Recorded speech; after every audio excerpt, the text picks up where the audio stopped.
Welcome, welcome to Honeybees Homestead.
Welcome everybody. Yay. Okay guys, so that was some new music and a new intro. I know it's a little blurry, but it was made like that. So we can always, do changes and stuff. But anyway, I'm loving it. Thank you, Mr. P. Mr. P is my yes, Mr. P is my new admin, guys. And so we will be having changes here and there throughout the coming weeks to, make the channel a little better. Pump it up a little bit, get some things going. So How's everyone doing tonight? I hope everyone's doing okay. So, Gina, you said you didn't get a notification. What the world? La Puffy's in the house. Hey, Puffy. Lori Rose, Chandra, Gina, of course, Mr. B. Let's see. Who did I miss? Did I miss anybody? Okay, guys. So we've got a topic today that there's Quick Vic.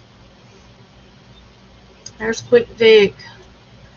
Why are you crying, buddy? We got Honeybees. What?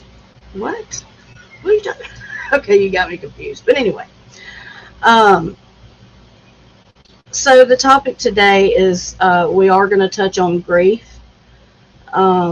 Here in the last couple of weeks, I've had to go in for different tests and stuff, and of course, one of the questions is pretty much, I run into this all the time, even when I'm just meeting new people, but inevitably the question always comes, do you have children? And for some people, this is an easy, question to think about, but when you have suffered the loss of a child, then that question changes for you. And it goes for, whether you've lost a spouse, because, you get questioned, are you married, or, and then you'll say, well, you're widowed, or, so it's always bringing up something, you know what I'm saying? So, you wanted to get good ideas for your goats. What's the best way to make a pen? Oh, Puffy, I wish I knew. I do. I wish I knew. We don't have goats. I would love to have some, but I would encourage you to type in the search bar, do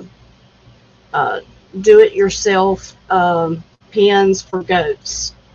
That's what I would punch into YouTube and see what comes up. But so yeah, back. So that's what we're going to talk about today. How it can trigger, things in you whenever that question is posed, because you always, well, at least for me, I wondered, the first time I was asked that question was after Paul passed. And I didn't quite know what to say. I knew to say that I had, 2 children. I knew to say that. That was the obvious. But, the part where you have to, or do you even go into the part where, okay, I've got 2 children, but one is in heaven and one is here? I mean, how do you, how do you go about handling that?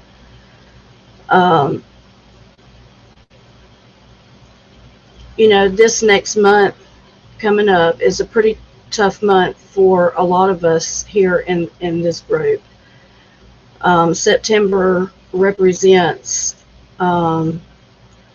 life and death situations in a lot of our lives, and September brings a lot of triggers, a lot of feelings arise, during certain days of the month. And I think a lot of times people don't quite understand, because they think, well, it's been 2 years, it's been 3 years, it's been 4 years, but there is no amount of time that you can place on grief. Grief is ever evolving in your life if you're going through it. It's not something it's not something that you just wake up one day and it's gone. And I grieve many people in many different ways, and so it's been hard to learn how to balance that. It really has, to learn how to balance who to grieve, and do you grieve your son? Do you grieve your mother? Do I grieve my dad, who just passed in April? Who do I grieve? But I wanted to read something today. You guys, I have a book. It's called Comfort for the Grieving Parent's Heart. And I just want you to know that this is not just to be used for parents. It can also be used, for close loved ones or friends. You just, put them in that place. But I want to read something that I feel that has really, touched my heart. Um, let's see. Let me read the chat real quick. I'll drop the link here in just a little bit, quick. Okay. I really want to go over this first, and then my baby's birthday is coming up on the 19th. That's right, Queen. Tyler's birthday. That's right. It never goes away. Never. And that's what I want us to remember here in this community, that we created our own little hive. And, it can be 11, 20, 30, 50. It doesn't matter to me. It could be one. Okay. And I would still do what I'm doing. And so the main thing is for this community is I want to make sure that, all of us are suffering loss in some way or another. And, how do we navigate through that? How do we make it through the triggers that come every day? Sometimes, multiple times a day. So, yep, and Quick is turning a year older.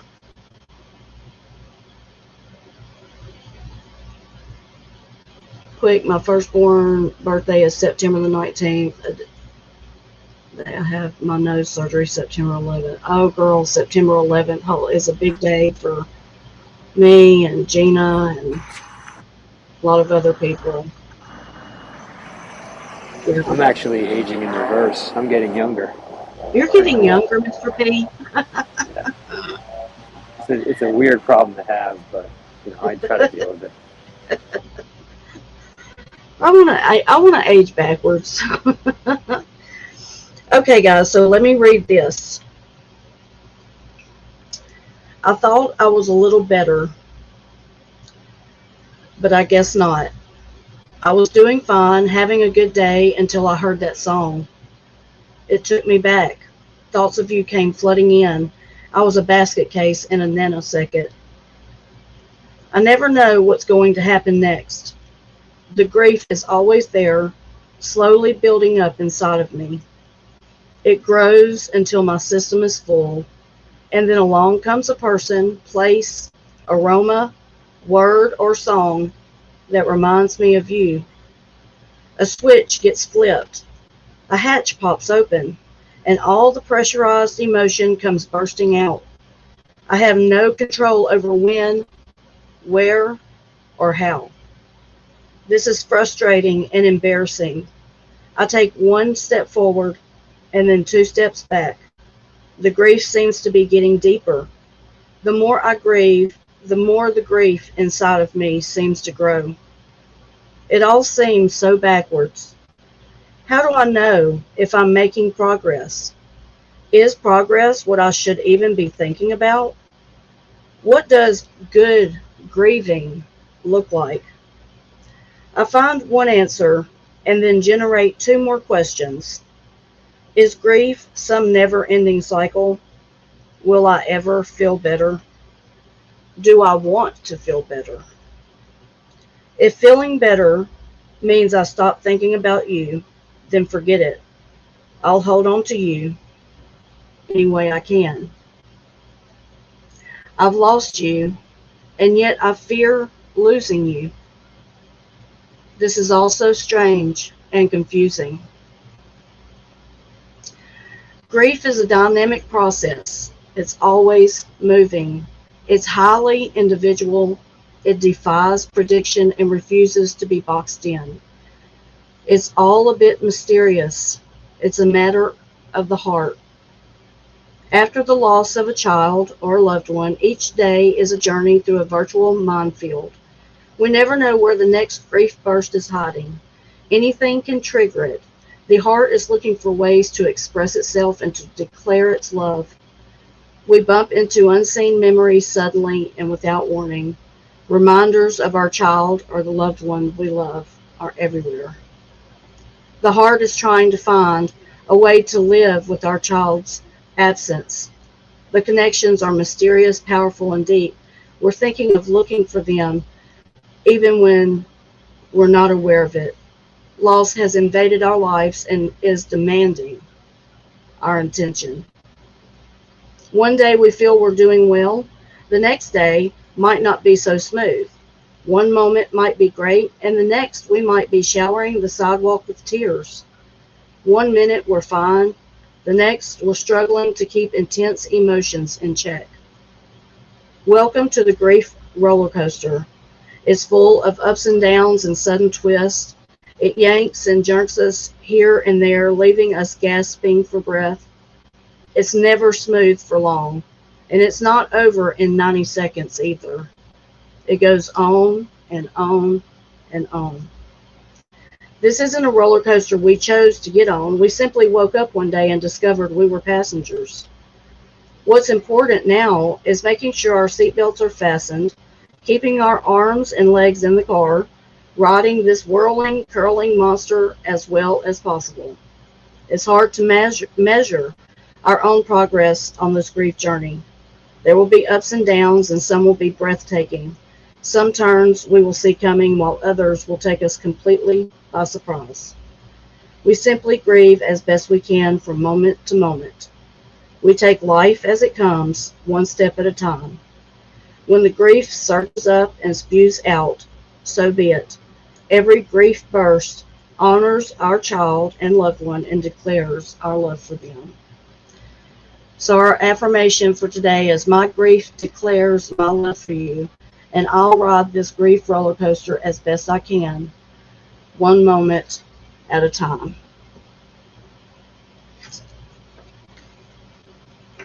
So let's talk about this a little bit. That's pretty deep. Yeah, that sentence that says, I've lost you, and yet I fear losing you. I have felt that, because the worst thing for a parent to feel is that if someone has forgotten their child, you know what I'm saying? And that's that fear of losing them, of not remembering. And grief is like that. There's a lot of things I've blocked out concerning my mother's death, and apparently Paul's death too. But I think that's just a protection, mechanism. I don't know where those memories are. There somewhere, I guess. But I do have a fear of, and I wonder how everyone in the chat feels about this. Do you have a fear of losing what you've already lost? I do. I have felt that. So Chandra says, I know this all too well. I lost my father in 2000, and before that, 3 of my loved ones. It's 100% all up in our lives always. This is beautiful mail. Thank you, girl. Okay, Lori, I'm just glad you're here, girlfriend. Grief books are very helpful. I've read a few. Main thing I've learned is one day at a time. Yes. This is a really good book. I've gone through it a couple of times on here. Yeah, do you fear losing or forgetting your loved one? Do you feel guilty for moving on? I mean, I know that I have, had feelings of guilt moving forward. You may laugh at a joke, or you know, have a good hamburger, or, you know, see medical marijuana take place, and, you know, you think to yourself, I wish Paul was here so I could tell him, you know. And then you kind of, I don't know, you have those feelings of, uh, you know, gosh, here I am happy, and, you know, I've lost my son. But then you also have to ask yourself, uh, how would he want you to handle this? And Paul was a fighter. He was a fighter. Um, he was a fighter, and he was my champion and my hero. And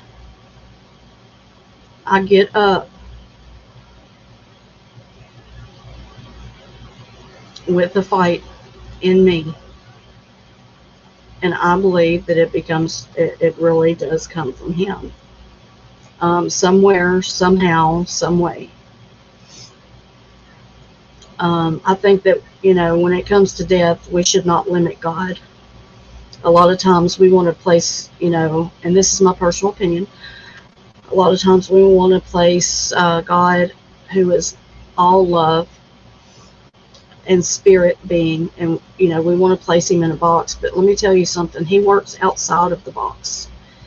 Um, he looks on the intent of a man's heart, not what necessarily they're doing on the outside, where everybody that's human want to blame everybody for what they're doing on the outside and focus on it. But that's beside the point. Lori says, my grief is different. I had a stillborn at 9 months on Christmas Eve. Oh my goodness. So I wonder what my child would look like.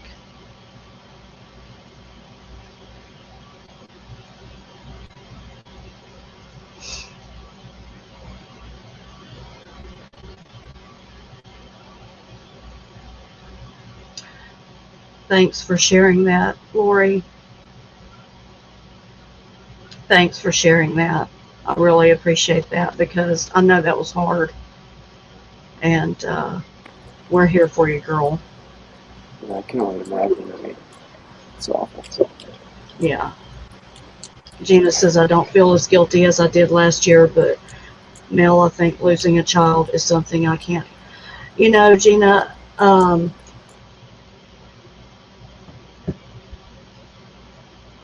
I was always scared that, you know, something was going to happen. Southern Belle. Hey, Salty Blondie. Southern Belle. Welcome, welcome. Thank you, Southern Belle.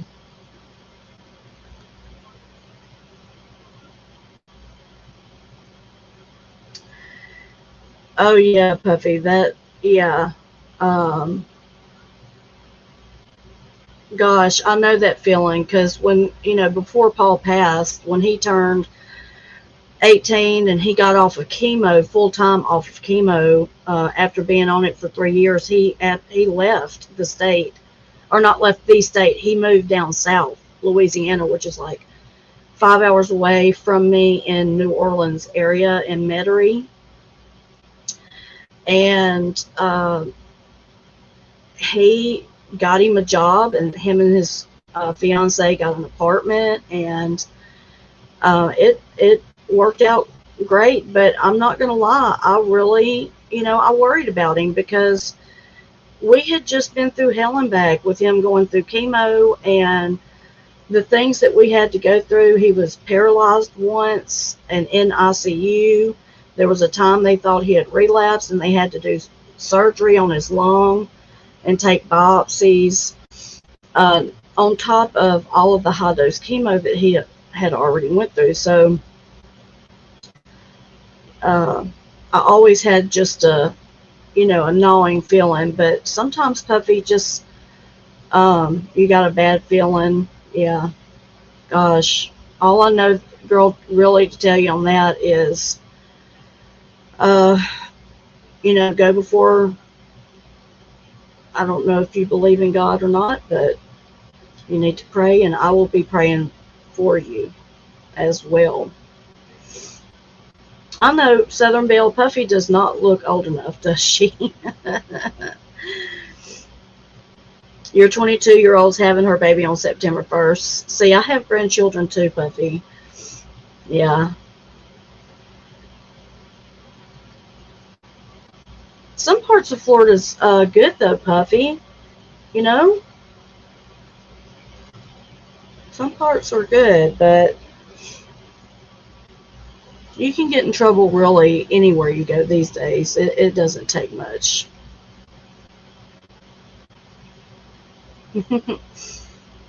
So yes, welcome everybody. So let's get back to the topic. Do you feel guilty for moving on?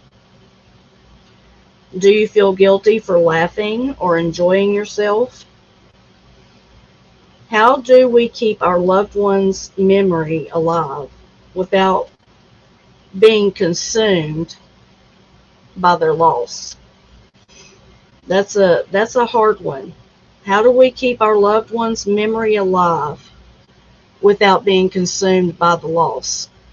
Because a lot of times, grief can be very, very, very overwhelming. It can literally take over your life if you're not careful. I've literally had like a mini nervous breakdown when my mother was dying of cancer, and I could no longer take care of her. And it created a lot of heartbreak, a lot of heartache, a lot of heartbreak,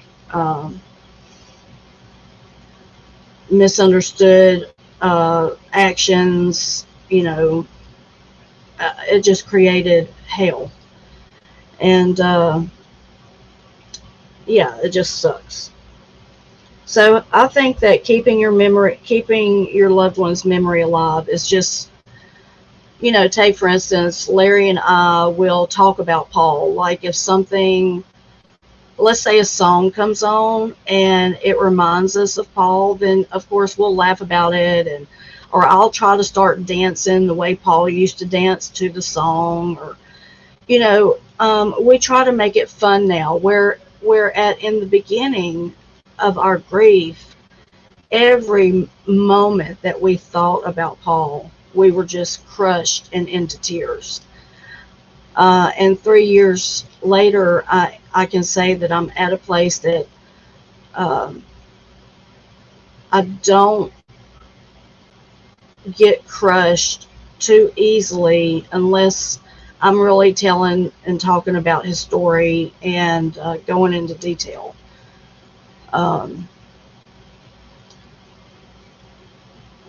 So how do you guys keep your loved ones' memory alive? I also have different things like Paul's best friend, Drew, who is Slap and Tickle. He comes into my page every now and again. Slap and Tickle is my son, my third son, as I call him.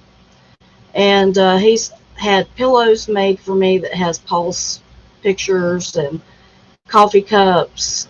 And so I have things all over the house that remind us of Paul. Let's see. Let me see what the...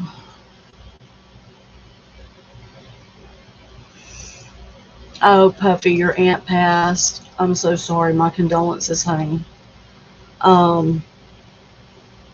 Were you really close, Puffy? Are they good memories, though? Are they good memories that you have of your aunt? Because I know at first for me, when I would think about Paul, all I would think about was him being sick and in the hospital, and like his last days when he didn't look particularly healthy, and oh, Puffy, honey, I grieved for my mother. I found out that she had lung cancer in May, and she ended up passing that September. So I only had several months with her. And but she made such a graceful exit. She wasn't scared, and she didn't want me to be scared, and she talked me through a lot of stuff, and helped me out, because I I'm gonna get emotional. um I told her one day, you know how am I gonna do this without you? She's was my everything, you know and she said, "You'll be okay, sunshine." She called me sunshine. And she says, "God will bring you people." And he has. I have been able to you know use YouTube as therapy for myself and meet some wonderful people. you know Share my personal truths with people. Yeah. um, but he has blessed me with, it doesn't take away the pain of the loved one that has passed. Okay. um,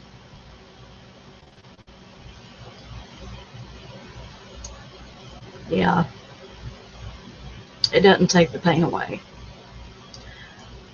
My hubby played guitar and wrote and sang, so it was always music for me.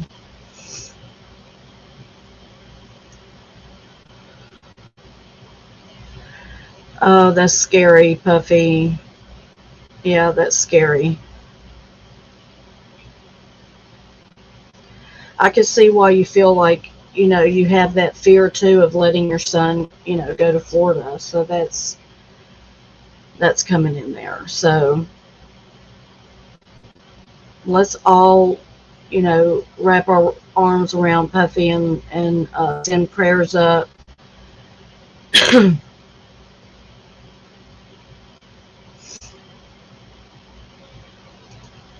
That's so true, Southern Bill. So true, because, look, I'm not going to lie. I mean, people are like, this is just YouTube. Um, you know, but look, guys, this is not just an app on your phone. When you press that app, you literally go into a virtual world of however many people, right? And you don't know who you're coming across. So, hey, just me. Hi, girlfriend. How you doing? Um, what was I saying? Uh, Mr. P, help me out. What was I saying? I forgot. Yeah, I'm like no help when it comes to that stuff, believe me. Um, I know we were talking to Puffy, and she was worried about her 18-year-old going to Florida. Excuse me, going to Florida. oh yeah, and Southern Belle had said that we need to spend more time with our family and loved ones, and that's what I was going to say. YouTube for me has been a therapy. I don't know how other people view it or use it. I mean, when I first came on YouTube, I had my whole government name, and it took me a while to figure out that everyone had avatars, and I didn't know anything about. I didn't even know you could live chat. I mean, I had no clue, and so I've learned in the last 3.5 years a lot. And I've only had a channel for a little over a year. So I don't know. I just think that I offer something different, and I want people to realize too that uh, unlike popular belief out there that YouTube is just YouTube, people go real life in YouTube. And YouTube does affect your real life, okay, people, okay? um, oh, really, Puffy? He was looking at my chickens? Oh, I've got some really good videos of chickens. I sure do. Once it cools off, I'll start getting some more, but of the new baby chickens that are now big. Um, I believe you were meant to be here too, Puppy. All things, all things work together. Yeah. I talk a lot about grief on here, Puffy. We do like to just chit chat sometimes and, bullshit. Um, really, I really like to focus on good topics. I don't do drama and like to, drag people. Um, we had Crusted on the panel the other night. I was so excited that he actually graced my panel. He was dancing like a chicken, Puffy. Well, y'all hit that, make sure that your notification bell is on. And even if it is, maybe hit it again, like unsubscribe and resubscribe. Maybe something's going on within the, thing, what's it called? Algorithm.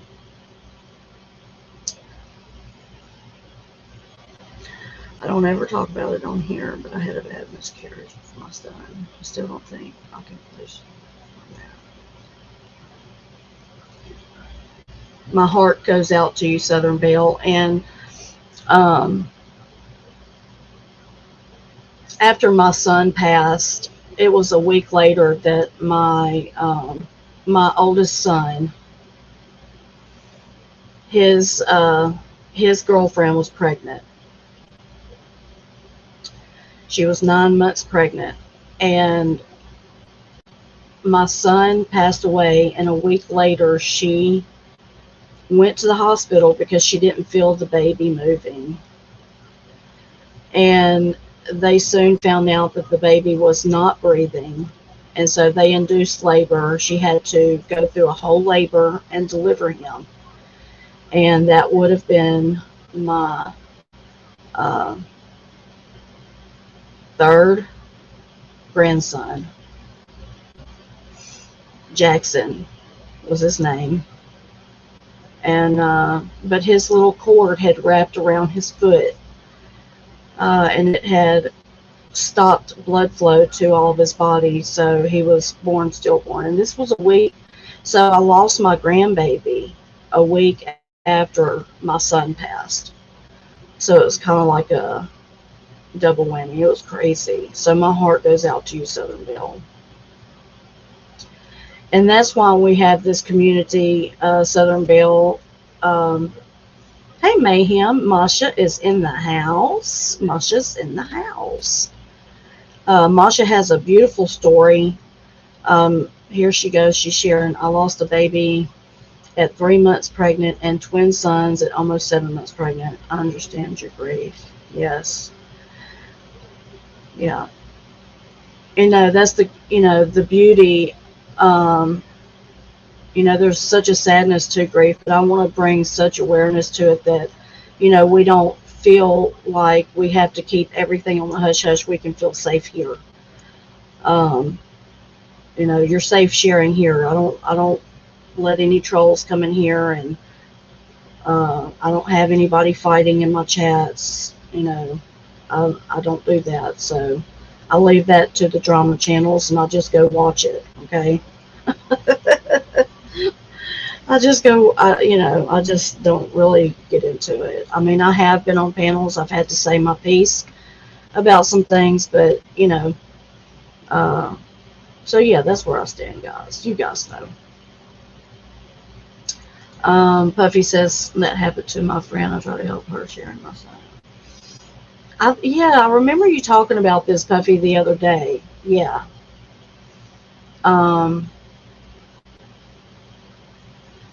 Oh yes, definitely. Definitely, guys. Now I have a belief system uh, in where I believe that our children uh, who didn't get to make it here are still in heaven. Now that's my personal belief system, and we will be, reunited. I believe that God, He's such a loving God. He wouldn't do that to us. So to be without our children forever. Um, yeah, Southern Belle, that is me. I'm all about safety, girlfriend. That's saying a mouthful with Mr. P sitting next to you.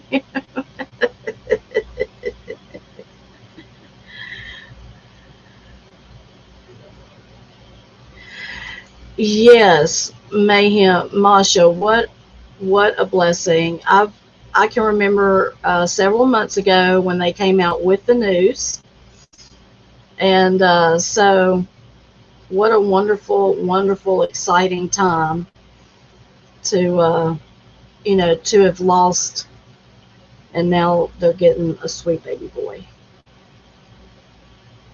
Is it a boy? I guess it's a boy. I'm not sure.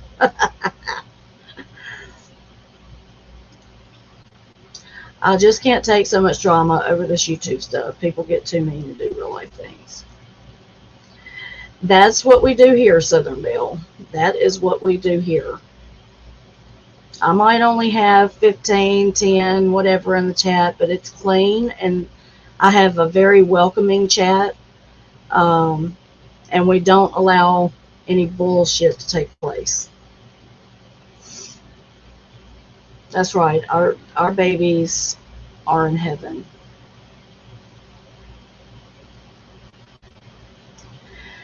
Well, Mayhem, I am so happy because dates for us in September for some of us is really tough. September 11th is a crazy day for me. Like, this is the day my son was first diagnosed at 15 years old with cancer, and then my grandson was born. My first grandson was born September the 11th, and then he relapsed September the 11th, and there's some other in the chat that have also dealt with September the 11th date. But Queen Indie Mom's son Tyler, who passed away um, a week before my son passed away 3 years ago, his birthday is September the 19th. So that's awesome, Masha. Oh, they're not saying what it is yet, Masha. Well, you know what? As long as that baby is healthy, you know, you just be happy.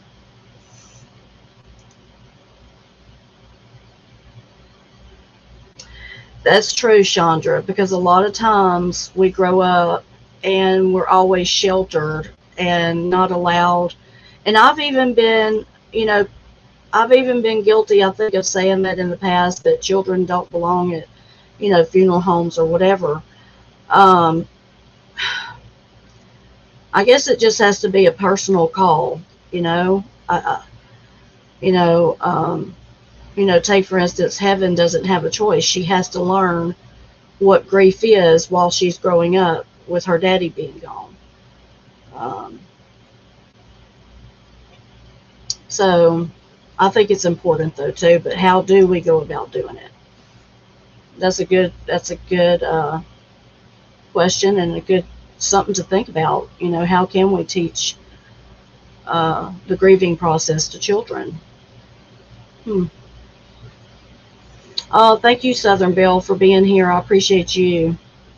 Southern Belle. I'm just wondering if I can do it as good as Tommy.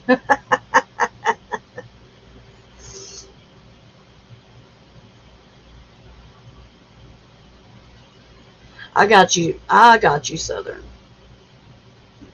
I got you. Yeah, there's parts of my story that I feel is necessary for me to share. Um, I have, I don't have anything to hide. Uh, I've been through a lot in my life, and but I share what I feel comfortable in putting out there. Um, I am a very private person, uh, but I also share a lot of myself, and so you know, I'm just me. Honeybees. Gina says, when my dad passed, my niece was 4. The first time we took her to the cemetery, she said, "Where's Papa?" Oh, goodness. And see, that's, gosh, I miss my granddaughter so bad. Uh,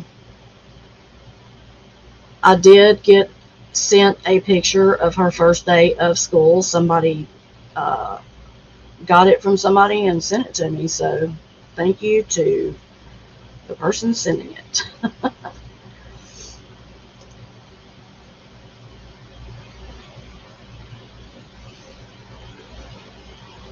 Yes. Yeah, I've lost, pets are a part of your family, right? I mean, I'm not saying it wouldn't be, it's not the same as a child because I've lost a pet and I've lost a child. So no, it's not the same, but yet, pets are our family. If you have a pet like my Thunder, that's our boy. Like, it would, yeah, it would be devastating. Let's see, we also just lost my brother-in-law to OD of fent, and it was truly out of nowhere. I choose to teach my boys about this in a safe age appropriate. Yeah, I agree, Chandra. I really do. And did you know that the guy, did you know that your brother-in-law was on it, or was it something just out of the blue?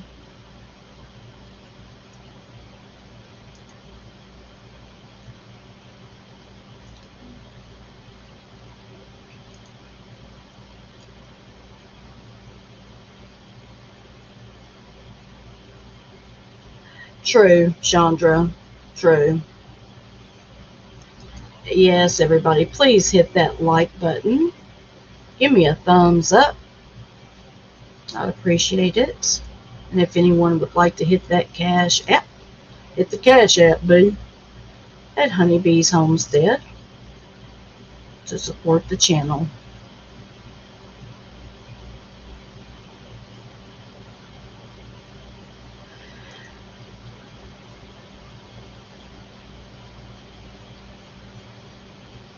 Oh, really, Chandra? So at 15, you jumped head first into drugs.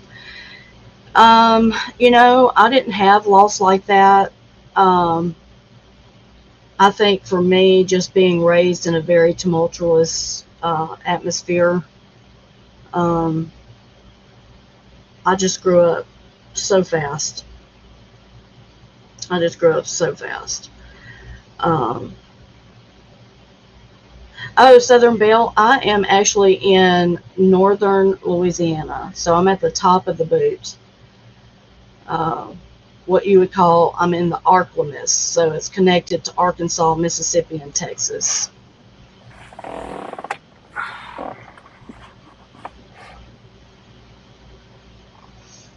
Mm-hmm. How are we doing over here? I'm just reading the chat, checking out what they're saying. And Okay. he was a binge drinker, so he'd be sober for years at a time, and then he would slip up. He always wanted meth or coke. Oh, wow. My brother was an alcoholic. I wouldn't say a binge drinker. I mean, he drank all the time. So, like, if he woke up, he had, he would have a Coke, uh, and then he would work drinking his Cokes, and then as soon as he got off work, it was his beer. And he would get so sloppy drunk. And he was 10 years older than me. Um, not the nicest guy.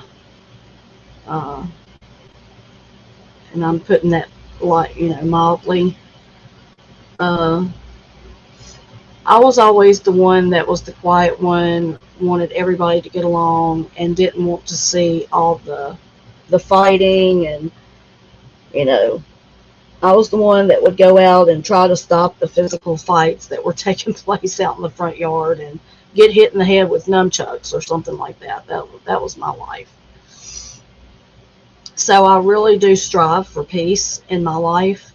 Therefore, that's why I live on 9 acres in the country, and I pretty much stay at home and do my thing. What Gina scares the heck out of you? Let's see what Gina say.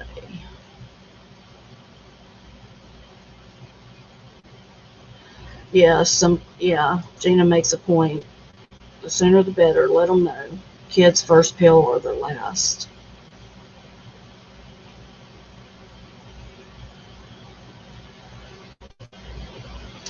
Isn't that crazy, Chandra? How? Let me ask. Let me just do a poll, and you can give a thumbs up. How many of you have been told just to get over it? And how did that affect you?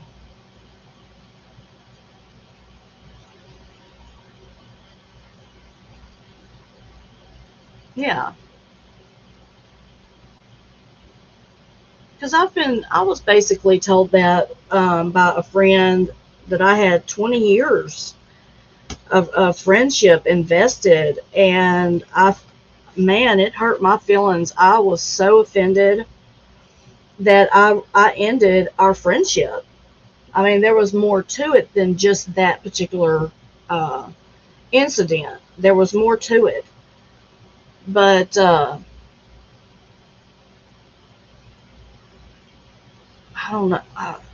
It's crazy.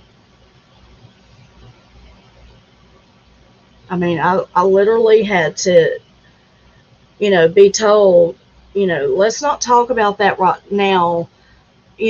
Let's not talk about Paul. You're being a Debbie Downer. It's like, who says that to someone who has just lost a child and they're grieving and they want to talk about their child, and your friend, so to speak, friend, proceeds to tell you that and basically just shut you down, like nothing you have to say is going to be good enough because you're just a Debbie Downer. And it's like, well, fuck you too. Fuck you back. I don't need your friendship if you're going to act like that. I mean, no, not happening.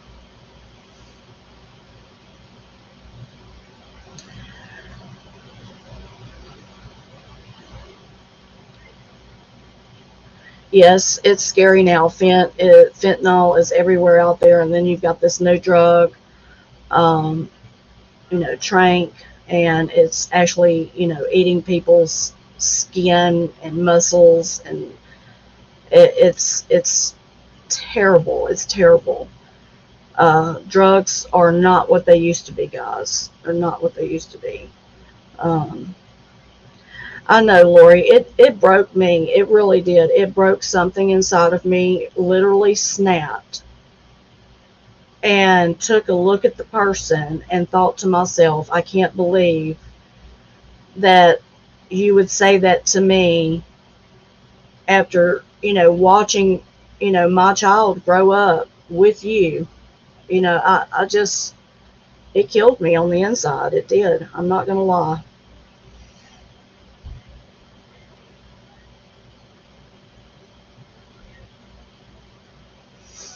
Yes, Queen Mom has this story right here. We just had a man in town put fentanyl in his wife's water to try and K her. It's so sad. She used to be a good friend of mine, so I'm really bothered by it. She is not in good shape at all. They don't know if she will live or not. And see, this is terrible. Why would somebody, but people are malicious, and oh man, it's sad that you think that you're with somebody you can trust and they're trying to take your life.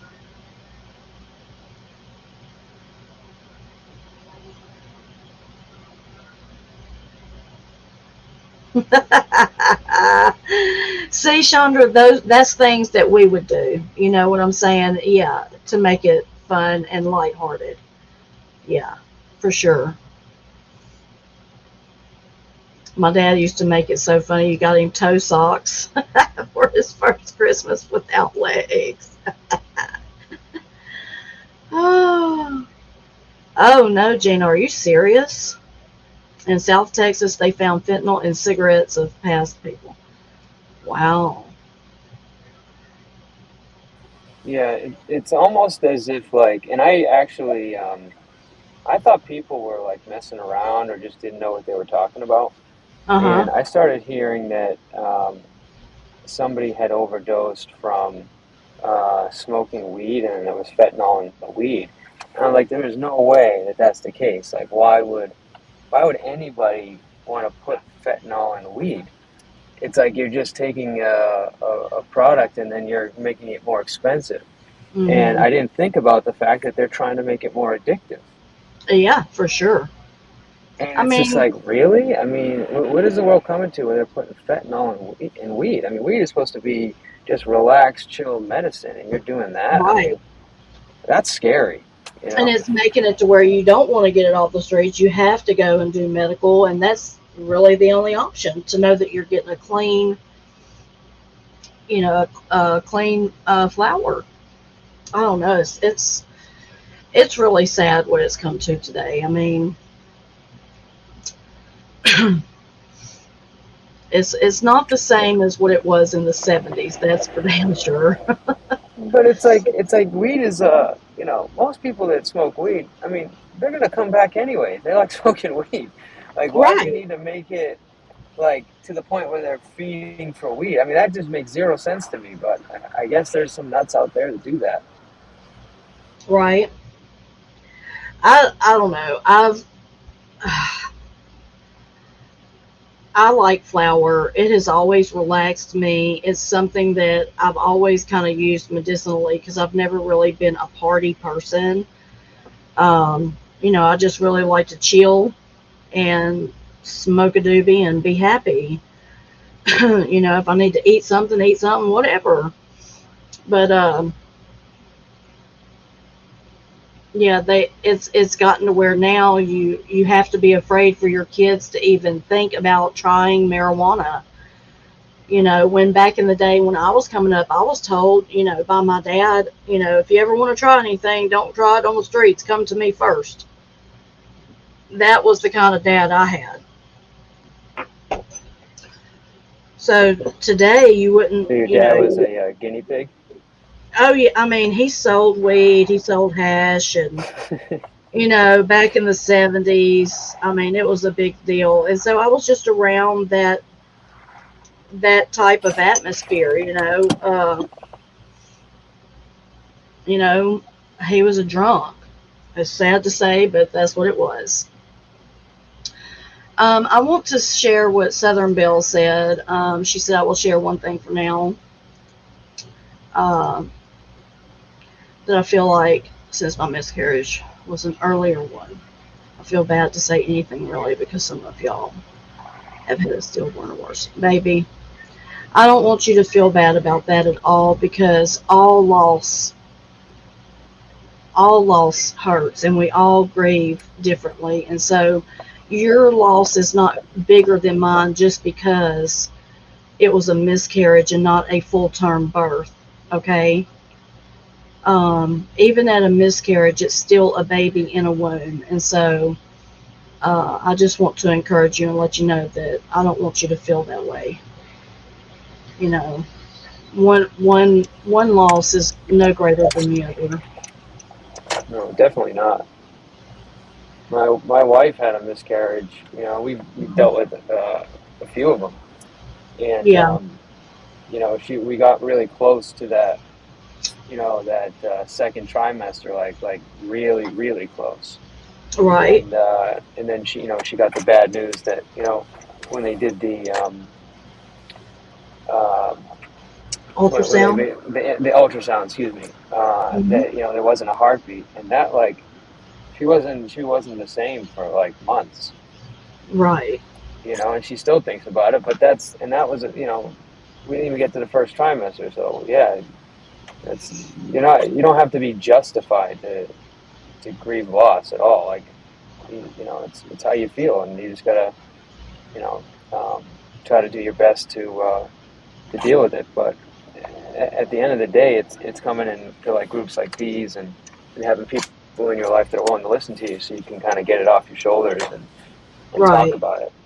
Because I know for a fact that, you know, some of the stuff that I went through with my dad when I lost him at a, you know, a pretty young age, like it was talking about it and kind of getting that emotion out that made me kind of get through it, not Right. holding it in and thinking like, oh, I don't want to share it because it's not worthy to share, or, you know, it's not as bad as somebody else. You know what I mean? Right. And you know, and I don't want, you know, I just wanted to let everyone know that uh you know, there are places out there in these YouTube streets that are crazy, and they do take shit, you know, and they try to use weakness for whatever. But, you know, to be honest, if someone's going to take something like that and use it, then man, you know what I say, go for it and run with it, because you're going to look like a total ass when you come against me for me losing a child. I mean, whatever.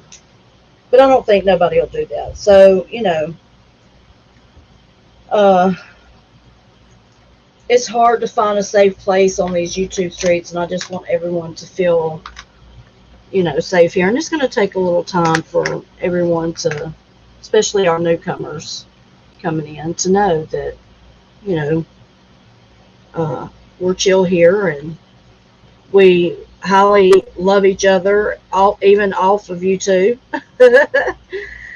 uh, we're very close with each other. You know, all the women like each other here. We uplift each other, and that's what I want. I don't want no, you know, screaming and hollering. You said this, you said that bullshit. So, thank you everybody for coming in. I just want to say that I think today was a great stream. Thank you to everybody for sharing your stories. Um, you know, my motto is, um, what is my motto? Don't. Not everything deserves a response. Not everything deserves a response. And not only that, but be gentle with yourself. Be gentle with yourself. My daddy used to say this all the time. And I'd be what the hell are you talking about? But I think a lot of times we beat ourselves up over little bit mistakes here and there, or maybe we beat ourselves up a lot. But try not to, you know, beat yourself up too much, because there's plenty of people around that are willing to take up the slack for you if you let them. Right, Mr. P? Absolutely. So, Absolutely. so I just want to send out hugs to everybody. I'm trying to read everybody's post here. Let me see. Thank you, Southern Belle, for stopping in. It's a pleasure to meet you and to get to know you. Randy Jean is in the house. Hey, beautiful. Randy Jean.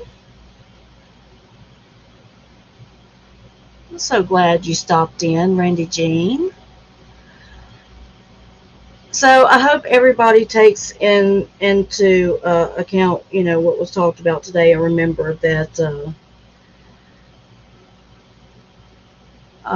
grief is never ending. It's like a roller coaster, like you said in the book. You're on a roller coaster. You're up and down, and you never know each day where that's going to take you, whether it's by someone's voice, a smell, song, or someone just asks.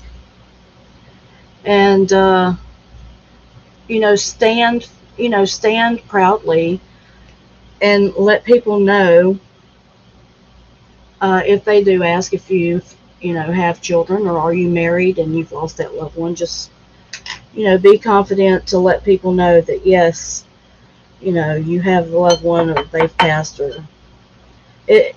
I know it's hard, but try to be strong and work through that, because inevitably it's going to come up over and over again. Believe me, it's something that I get asked all the time. So, and people don't know, so you can't get mad at them for asking the question, right? Okay, guys. Mr. P, I'm going to say love to everybody. I have 8 kids, a Cancer for the 4th. Okay, wait just a second. I have 8 kids, a Cancer for the 4th time.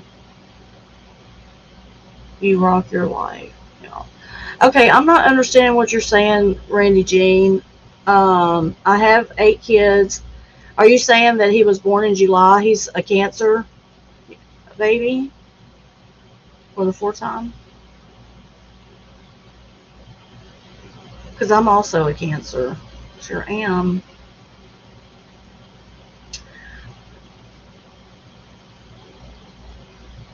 Thanks everybody for coming to the Hive. She's a okay. Oh, she's a Cancer survivor. Okay. Well, praise God. You're going to have to come up and share your story. You're going to have to come up and share your story, Randy Jean. I would really, really like that. I have if you go to my About section, my email, cookingmama49@gmail.com. My son, I've had many pass away from cancer, and my son was actually in remission for 10 years before he relapsed. So that would be awesome to interview. Okay, guys, you ready to?